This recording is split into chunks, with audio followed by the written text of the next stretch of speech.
আসসালামু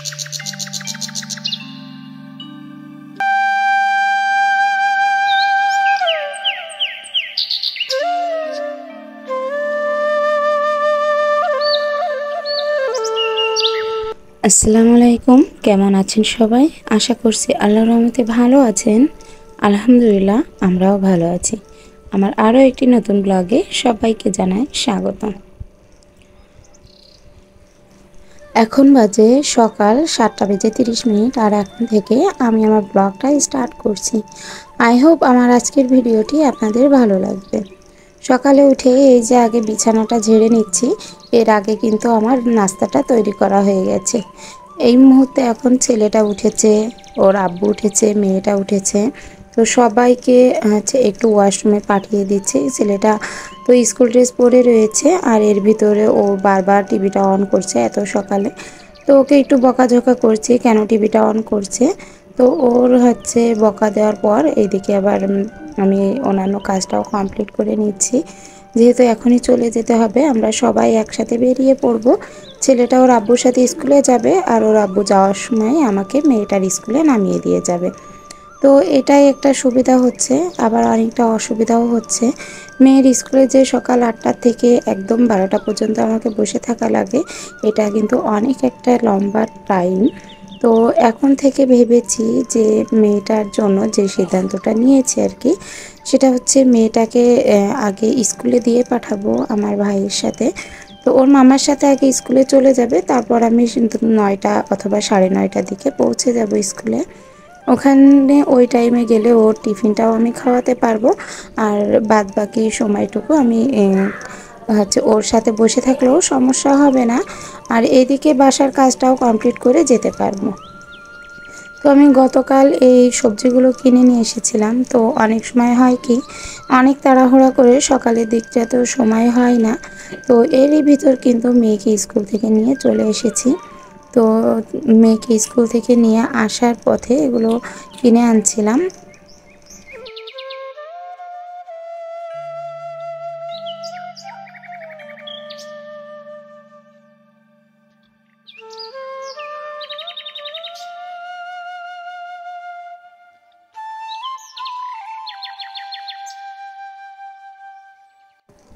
লাউটা কুটে তারপর রান্না করার জন্য আগে গুছিয়ে নিচ্ছি। আর এদিকে দেখুন, আমি আজকে রান্না করব ডাল, মুসুরির ডাল দিয়ে। আর মাছের যে মাথাটা ছিল সেই মাথা দুইটা কেটে নিয়েছি, কেটে তারপরে এটা ভেজে নিচ্ছি। আর এদিকে ডালটা কিন্তু আগে থেকে সিদ্ধ করে নিয়েছিলাম। ডালটা সিদ্ধ করে এখানে দিয়ে দিয়েছি, দিয়ে তারপর মাছের মাথাটা ভেজে ডালের ভিতর আগে দিয়ে দিচ্ছি।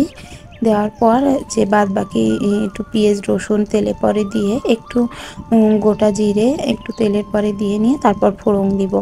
আমার কাছে ডালটা এরকম মাছ দিয়ে ডাল রান্না করলে এভাবেই রান্না করি, আর এটা খেতে কিন্তু বেশ মোটামুটি ভালোই লাগে, কোনো মশলা ছাড়া।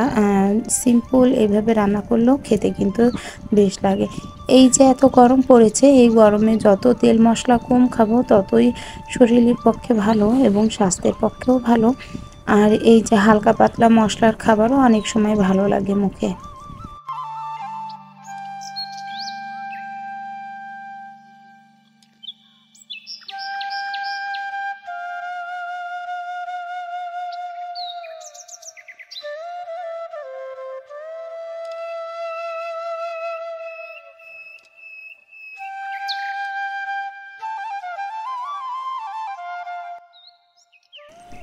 এখন এমন একটা সমস্যার ভিতর পড়ে গেছি যে আমি যে দুপুরবেলা 12টার দিকে 12:30 বেজে যায় আমার আসতে আসতে। তো এই 12টা 12:30টার দিকে বাসায় এসে মেয়েকে আগে গোসল করে তো খাইয়ে দেওয়াটা সম্ভব হয় না, গোসলটাও নিজে নিজে করে নেয়। আর বাদ বাকি এই যে রান্নাটা করতে গেলে অনেকটা সময় লেগে যায়, আর তার ভিতরে জোহরের নামাজটাও পড়তে পারি না আমি, সেটাও একটা প্রবলেম। আর সেই সাথে যে মেয়েটারও ক্ষুধা লেগে যায় আসার সাথে সাথে, ওকেও খাওয়াইয়ে দিতে পারি না।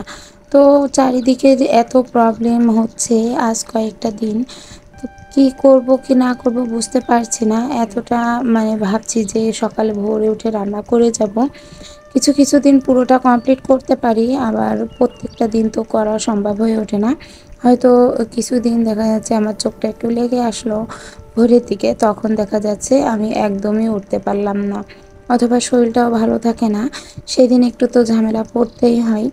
তো এই যে এসে ভিডিও দিব, ভিডিও এডিট করব, অথবা ব্লগ ভিডিও তৈরি করতেও তো একটা সময় লাগে। তো সেই ব্লগ ভিডিওটাও আমি তৈরি করার একটা সময় পাচ্ছি না। এসেই মনে হচ্ছে খুব দ্রুতভাবে চটপট রান্নাটা করে নিই, নিয়ে তারপর ঘরে যত মোছামুছির কাজ আছে, ক্যামেরাটা আর অন করাটা মনে থাকে না, কিন্তু হচ্ছে যতটুকু মনে থাকে ততটুকু অন করছে, আর বাদ বাকিটা কাজ ঠিকই চলছে কিন্তু অফ ক্যামেরাই হয়ে যাচ্ছে বেশি। আর এই ধরনের ব্লগ ভিডিও তো খুব দ্রুত হয় না। আপনারা যারা ব্লগ ভিডিও তৈরি করেন অবশ্যই জানেন। তো ভীষণ একটা সমস্যা পড়ে গেছি, চিন্তায়ও পড়ে গেছি যে এই মুহূর্তে আমি কি করব। আমি এখান থেকে যে সরে যাব সেটাও পারছি না, এদিকে মেয়েকে যে অন্য সাইড থেকে টাইম চেঞ্জ করব সেটা তো হচ্ছে না। তো সব দিক থেকে ভীষণ পরিমাণে চিন্তায় পড়ে গেছি। তো দেখা যাক, যে কোনো একটা কিছু সিদ্ধান্ত তো অবশ্যই নিতে হবে।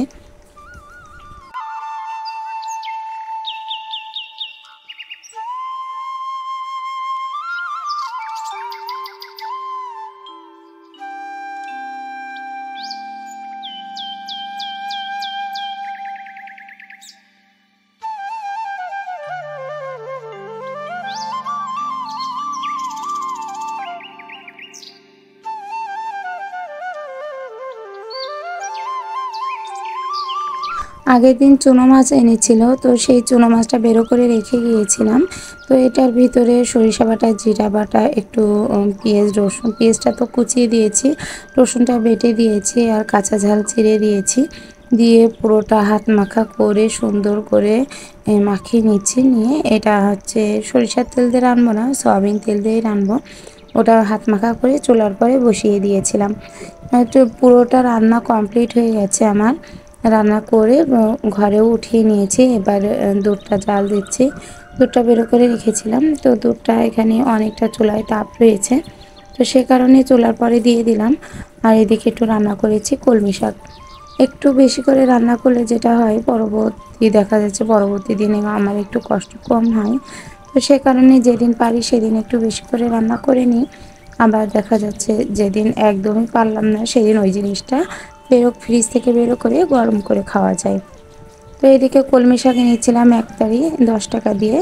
তো সেই কলমি শাকটা আমি ভেবেছিলাম যে হয়তো আমিই খাবো, পরবর্তীতে ভাবলাম না, ঠিক আছে, যতটুকু হয়েছে সবাইকে কম কম দিলে হবে। আমার বাসায় শাক খাওয়ার ভিতরে আমি একটু খাই, আমার হাজব্যান্ড অল্প স্বল্প খায়, আর বাদ বাকি কেউ খায় না। কোনো হচ্ছে ইয়েও নেই, নির্দিষ্ট কোনো কিছু নাই।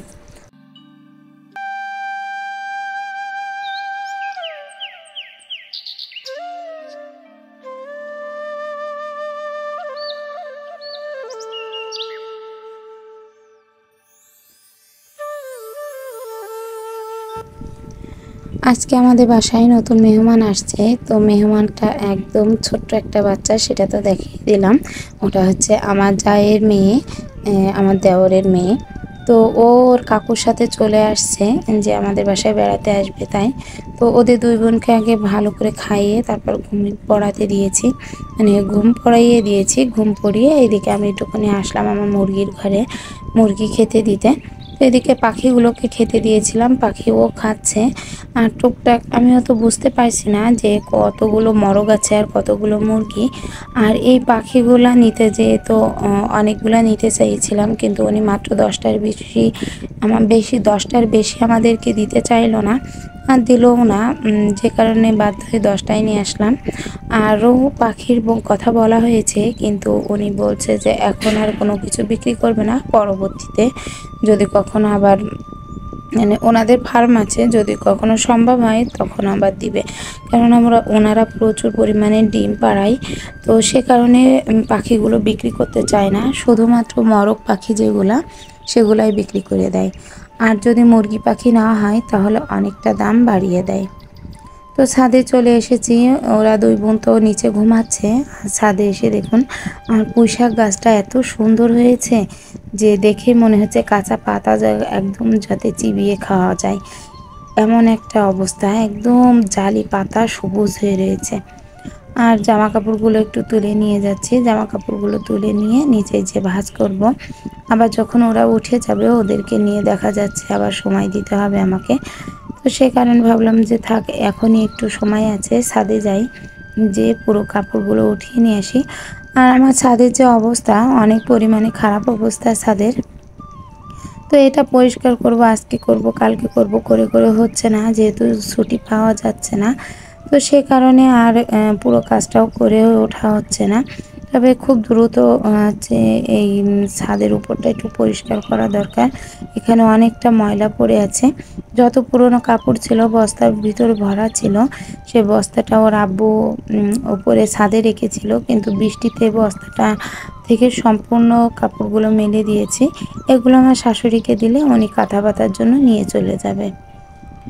তো এই দেখুন ছাদের অবস্থা তো অনেক করুণ। আর বাচ্চাদের স্কুল ড্রেসও আমার 2 দিন পর পর বাচ্চাদের স্কুল ড্রেস কেচে দিই। তো আজকেও বাচ্চাদের স্কুল ড্রেসটা কেচে দিয়েছিলাম, দিয়ে তারপর একদম 1 ঘন্টার ভিতরে পুরো কাপড় একদম শুকিয়ে গেছে। আর হচ্ছে একদমই ভিজা নাই। তো এই কাপড়গুলো তুলে নিয়ে যাব, যে নিচে যে পুরোপুরি ভাঁজ করে নেব। আমার আজকের ভিডিওটি যদি আপনাদের ভালো লেগে থাকে তাহলে প্লিজ একটা লাইক দিতে ভুলবেন না। আর যদি চান আপনাদের এই বোনটি একটু হলেও ইউটিউবে জায়গা করে নিক, তাহলে চ্যানেলটি সাবস্ক্রাইব করতে পারেন আর এই বোনটির পাশে দাঁড়াতে পারেন। তো ছাদ থেকে পুরো কাপড় চোপড় নিয়ে তারপর নিচে চলে যাচ্ছি। নিচে যে এখনও সন্ধ্যার লাইটটা জ্বালানো হয়নি, তো সন্ধ্যার রুমের লাইটগুলো জ্বালিয়ে দিব। আর মুরগি তো খেতে দেওয়া হয়ে গেছে, এখন সন্ধ্যার কাজটুকু বাকি আছে, তাছাড়া আর কোনো কাজ আপাতত বাকি নেই। তারপর পরই মেয়েকে নিয়ে একটু পড়াতে বসে যাব। মেয়েকে পড়াতে বসিয়ে তারপর দেখা যাচ্ছে ওর হাতেলিকাগুলো কমপ্লিট করে দিব, পড়াগুলো কমপ্লিট করে দিব। তারপর পড়াতে পড়াতে রাত 10টা বেজে যাবে। তারপর রাত 10টার সময় রাতে খাবার দিয়ে দিব। তো আমার আজকের ভিডিওটি এখানেই শেষ করছি। দেখা হবে নতুন কোনো ভিডিওতে, নতুন কোনো ব্লগের সাথে। আল্লাহ হাফেজ।